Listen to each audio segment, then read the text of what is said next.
Here is another question of control accounts.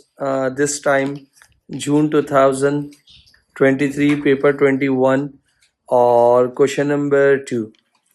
Pram using control account to verify the accuracy of business sales and purchase ledger beta. He provided the following information for the month of 30 April relating to trade receivables beta. इसके बाद आपके पास trade you have two balances trade receivables के वो कौन कौन से balances हैं. एक आपके पास ओपनिंग का डेबिट बैलेंस दिया हुआ था और ओपनिंग का ही क्रेडिट बैलेंस दिया था. One is major balance and other one is minor balance. और आई कैन से दैट एक पॉजिटिव है और एक नेगेटिव है बेटा. उसके बाद आपके पास यहाँ पर उसने आपके पास अगेन कॉन्ट्रा एंट्री के हिसाब से उसने कहा था कि contra entry purchase ledger 1850, credit sales, credit customer cheque return, discount allowed, interest charge on overdue account, irrecoverable debt, written off, receipts from credit customer, return inwards. There were no credit balance in the sale ledger account on 30 April. यानी closing का कोई credit balance नहीं है. Prepare sales ledger control account. आपको क्या बनाना है? Sales ledger control account बनाना है.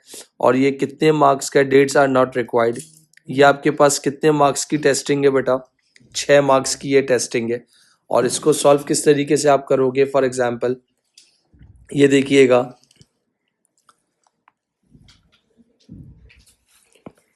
This is called as sales ledger control account. और ये क्या है? डेबिट बैलेंस है, डेबिट साइड, और ये क्रेडिट साइड है. दो साइडें आपके पास दी हुई हैं. आपके पास दो बैलेंसेस दिए हुए हैं. वो दो बैलेंसेस कौन से हैं? बैलेंस एक आपके पास कौन सा है? बैलेंस ब्रॉट डाउन है. और बैलेंस ब्रॉट डाउन दिया हुआ है, वो यहाँ पर देख सकते हो. बैलेंस ब्रॉट डाउन 14,890 बेटा. इसी तरह ब्रॉट डाउन एक और दिया हुआ है, balance brought down credit balance बेटा, और वो दिया हुआ है 610. Contra entry with the purchase laser. Contra entry with the purchase laser कितना दिया हुआ है? 1850 बेटा. इसके बाद कॉन्ट्रा के बाद क्या दिया हुआ है? क्रेडिट सेल्स बेटा. वो कितनी दी हुई है? 153,480. क्रेडिट सेल्स के बाद एक कस्टमर को उधार पे माल बेचा तो उसने पेमेंट भी की, मगर वो चेक बाउंस हो गया, तो उसको रिटर्न चेक भी लिख सकते हो. और आपके पास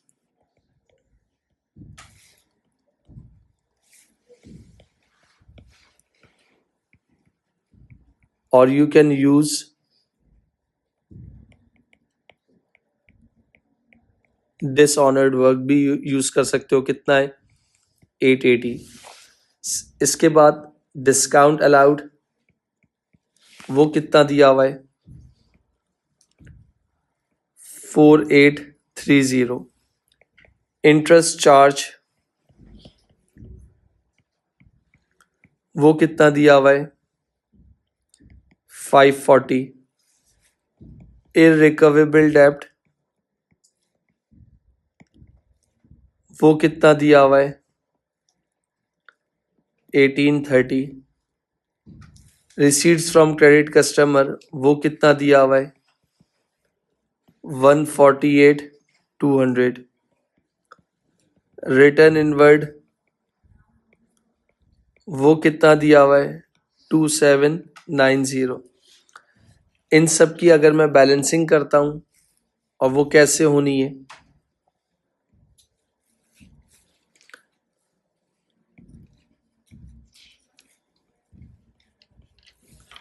कौन सी साइड आपको हैवी लग रही है? डेबिट साइड या क्रेडिट साइड? टोटल करो कितना आता है? कितना आ रहा है? 169,790. एक बार रीचेक कर लीजिएगा. और इसमें से इन सबको माइनस कर दो आपके पास, तो शॉर्ट फॉल कितना आ गया?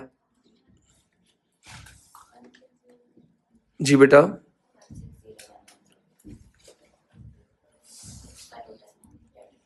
169,790 में से सारी वैल्यूज माइनस करो, कितना आ रहा है? 9680 होगा. चेक कर लो, यही है. तो दोनों साइड्स क्या हो गई आपकी? इक्वल हो गई. CD क्रेडिट साइड पे हुआ है, तो BD कहाँ होगा? 9680. This is the requirement of part A बेटा. डन. 2023 का क्वेश्चन है, इससे ज़्यादा कोई लेटेस्ट क्वेश्चन हो नहीं सकता. कंट्रोल अकाउंट्स की अगर मैं जब भी बात करता हूँ तो हर वो चीज़ जिससे ट्रेड रिसीवेबल्स का बैलेंस बढ़ेगा, you can write on debit side. अगर ट्रेड रिसीवेबल्स कम होंगे, you can write on credit side बेटा. What is mean by trade receivables? जब भी आप किसी को कोई चीज़ उधार में बेचते हैं, वो बंदा या वो बंदी या वो ऑर्गेनाइजेशन जब तक वो आपको पे नहीं करते, तब तक वो आपके बिजनेस के लिए क्या है? Trade receivables. और आई कैन से दैट कि आपको उनसे पैसे लेने हैं. Is it okay? फिर उसके बाद उन्होंने बोला identify part B books of prime entry in each of the following. बेटा बुक्स ऑफ प्राइम एंट्री जो होती हैं आपके पास 7 बुक्स होती हैं. वो कौन कौन सी 7 बुक्स होती हैं आपके पास? मैंने आपको बताया भी था. एक होती है सेल्स जर्नल, सही है. एक होती है सेल रिटर्न जर्नल. एक होता है परचेज जर्नल. एक होता है परचेज रिटर्न जर्नल. एक होता है CB यानी कैश बुक. एक होता है PCB यानी पैटी कैश बुक. और एक होता है जर्नल.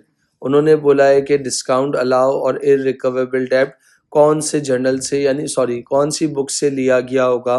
तो इसका मतलब सेल्स जर्नल में सिर्फ जो उधार में बेचा है उनके नाम आते हैं. परचेज जर्नल में जो उधार में खरीदा है उनके नाम आते हैं. जो रिटर्न से कस्टमर ने किया है वो सेल रिटर्न जर्नल में रिकॉर्ड होता है. जो फॉर एग्जांपल जो हम वापस करेंगे वो परचेज रिटर्न जर्नल में रिकॉर्ड हो रहा होता है. कैश बुक का मतलब हो गया पैसे का आना और पैसे का जाना हो रहा होता है. तो डिस्काउंट अलाउ आपके हिसाब से 1 मार्क का सवाल है, कौन से जर्नल में रिकॉर्ड हो सकता है? कैश बुक में. तो 1 मार्क आंसर हो गया आपके पास. इररिकवेबल डेब्ट कौन से जर्नल में रिकॉर्ड हो सकता है? पैटी कैश बुक में तो नहीं होता, तो वो किस में हो जाएगा? जनरल बेटा. तो इसका मतलब 6 और 2 8 मार्क्स ये हो गए आपके पास. उसके बाद state 3 benefit part C. State 3 benefit of using control accounts. क्यों बनाते हैं हम कंट्रोल अकाउंट्स? नंबर 1, पहला बेनिफिट क्या हो गया? टू डिटेक्ट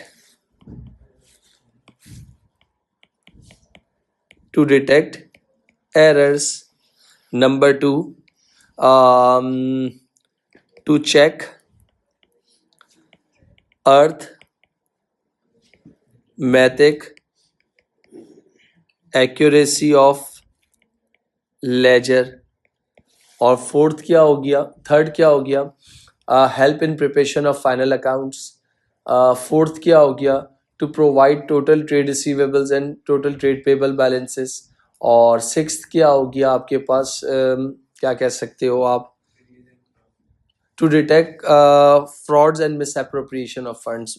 मगर उन्होंने आपसे 3 बेनिफिट्स मांगे थे, मैंने आपको 6 बेनिफिट्स बता दिए.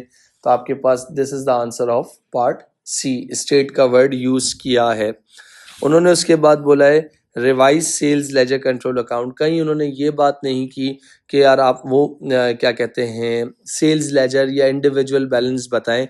जब भी कंट्रोल की बात होती है तो इसका मतलब हम टोटलिंग की बात कर रहे होते हैं. और जब सेल्स लेजर इंडिविजुअल बैलेंस या लिस्ट ऑफ बैलेंस की बात कर रहे होते तो उसका मतलब वो एक फ़र्द वाहिद की बात हो रही होती है, एक इंडिविजुअल की बात हो रही होती है. तो अब यहाँ नीचे उन्होंने कुछ करेक्शंस दी हुई हैं. उन करेक्शंस को देखते हुए मुझे क्या बनाना है? कंट्रोल अकाउंट्स बनाना है. अब कंट्रोल अकाउंट्स का आपके पास किस तरीके से बनेगा फॉर एग्जांपल वो भी ज़रा देख लीजिए. आपके पास यहाँ क्या हो गया? पार्ट कौन सा है ये आपके पास? डी बेटा. पार्ट डी की अगर मैं बात कर रहा हूं तो पार्ट डी में मैं किस तरह सॉल्व करूंगा? उन्होंने बोला है कि रिवाइज,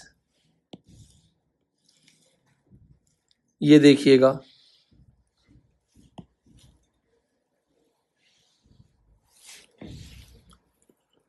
वो यहाँ इन्होंने क्या वर्ड यूज किया है?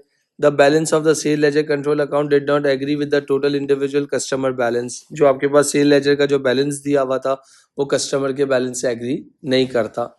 तो सेल्स लेजर का आप लोगों ने कितना बैलेंस निकाला था अभी अभी बिल्कुल ये देखिएगा, बैलेंस ब्रॉट डाउन कितना है 9680। आप बना क्या रहे हो, रिवाइज एसएलसी है। अब उन्होंने बोला है कि पहला पॉइंट क्या लिखा हुआ है आपके पास, return inward 720 had been credited to account of Rafiq store instead of Raif store. एक रिटर्न इनवर्ड्स हुआ था, कितने का हुआ था 720 का, उसको राइफ के अकाउंट राइफ स्टोर में डाल दिया और डालना किस में चाहिए, sorry Rafiq had been credited to account of Rafiq, Rafiq के अकाउंट में डाल दिया मगर डालना किस में चाहिए था, राइफ में डालना था। तो ये कंट्रोल अकाउंट्स का जिक्र है या नहीं है,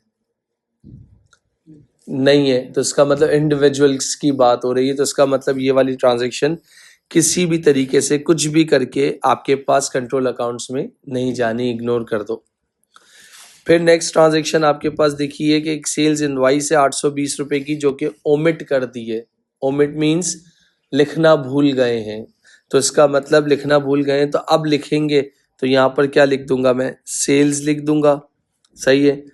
आपने क्या किया था, इसको ओमिट कर दिया था, तो अब आप इसको करेक्ट कर रहे हो, तो कितने से करेक्ट कर दोगे 820 से, done.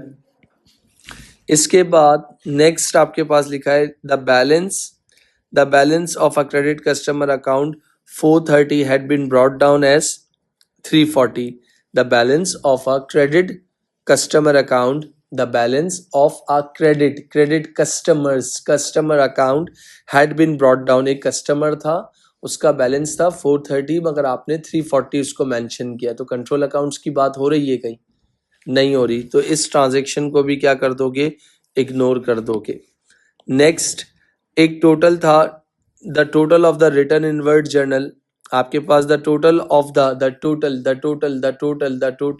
Of the return inward journal. Return inward journal में कोई एक बंदे का नाम नहीं आता, बहुत सारे लोगों के नाम आते हैं, और उस जर्नल को तुमने क्या कर दिया है, अंडरकास्ट कर दिया है। क्या कर दिया है, अंडरकास्ट कर दिया है। तो इसका मतलब क्या हो गया आपके पास, अगर फॉर एग्जाम्पल रिटर्न इनवर्ड्स बढ़ता, फॉर एग्जाम्पल जब कोई हमें पे करेगा तो हम क्या करेंगे, उसको क्रेडिट साइड पे लिखेंगे, तो तुमने उसको क्या कर दिया है, अंडरकास्ट कर दिया है। तो अंडरकास्ट का मतलब क्या कर दिया है, विदाउट एनी रीजन क्या कर दिया है, कम कर दिया था। तो अब आपको उसको क्या करना पड़ेगा, बढ़ाना पड़ेगा। तो कहाँ पर लिखोगे कंट्रोल अकाउंट्स में, तो आपने लिख दिया यहाँ पर कितना है बेटा, बता सकते हो अंडरकास्ट कितना हो गया, सेल्स रिटर्न कितना कर दिया बेटा, अंडरकास्ट 470। तो इसका मतलब ये भी बात हो गई। नेक्स्ट क्या लिखा हुआ है आपके पास, एक इंटरेस्ट था 40 रुपए का, overdue account had been correctly entered in the journal मतलब कंट्रोल अकाउंट में जा चुका है, कहाँ नहीं गया, but had been correctly entered in the journal but had been credited to customer's account में होना चाहिए था, मगर कस्टमर की तो हम बात कर ही नहीं रहे, तो इसका मतलब इसको भी हम क्या कर देंगे, इग्नोर कर देंगे। आप बैलेंसिंग पे आ जाओ, बैलेंसिंग में हेल्प कर सकते हो मेरी, तो मुझे बता दो कौन सी साइड दिखने में आपको हैवी लग रही है। तो इनका टोटल कर लो, कितना हो गया 10500 माइनस 470, तो आपके पास क्या आ जाएगा 10030। तो कंट्रोल अकाउंट्स का क्या आ गया, रिवाइज बैलेंस आ गया। तो बैलेंस ब्रॉट डाउन कितना हो गया 10030 बेटा। और ये कितने मार्क्स का रिवाइज मांगा हुआ था आपसे, 4 मार्क्स का था। ये कौन सा ईयर था आपके पास, जून 2023, पेपर 21, क्वेश्चन नंबर 2। ये कंप्लीट हो गया, आप इसको अपने पास सॉल्व करें।